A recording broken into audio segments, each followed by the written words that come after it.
တနေ့နေ့မှာမင်းကိုအကြောင်းဘယ်တော့မှကြားရတော့မှမဟုတ်ဘူးဆိုရင်ဒါလေးတော့ပြောပြချင်ပါတယ်မင်းကိုကိုယ်မှရှိတဲ့အရာအလုံးနဲ့ပုံဖော်ပြီးချစ်ခဲ့ပါတယ်ဘယ်သူကမှမပေးခဲ့ဘူးတဲ့မေတ္တာတွေနဲ့ကိုယ့်ဘဝတွေကဦးစားပေးနေရမှာထားခဲ့ပါတယ်မင်းမမြင်ခဲ့ပေမဲ့လူပေါ့တခြားလူတွေကိုရွေးချယ်နိုင်တဲ့လမ်းပေါင်းများစွာရှိခဲ့ပေမဲ့လေမင်းကိုပဲရွေးချယ်ခဲ့ပါတယ်အခုထိလည်းမင်းကိုရွေးချယ်သေးပါပဲငါရဲ့တရှိချင်းကမင်းအတွက်ငြိမ်းချမ်းမှုမရနိုင်ဘူးဆိုတာရေငါရဲ့ချစ်ချင်းမြတ်တာတွေဟာလေမင်းအတွက်ဘယ်တော့မှမလုံလောက်နိုင်ဘူးဆိုတာရေကိုနားလည်လိုက်ရတဲ့အတွက်ငါမင်းကိုထပ်ပြီးမမျှော်လင့်တော့ပါဘူး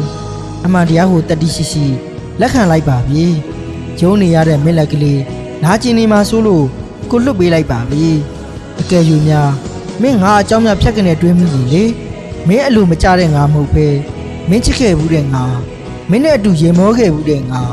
မင်းအတိမတ်ပြုတ်ခဲ့တဲ့ငါကိုပဲမှတ်မိပါစေလို့ဆုတောင်းမိပါတယ်ခေါက်ခွင်းမရှိတဲ့နန်းစားလေးကိုရည်ရွယ်ခြင်းနှလုံးသားရဲ့တောင်းတနေရကတော့ငါမပေးနိုင်တဲ့ပျော်ရွှင်မှုတွေအေးချမ်းမှုတွေပေးနိုင်မဲ့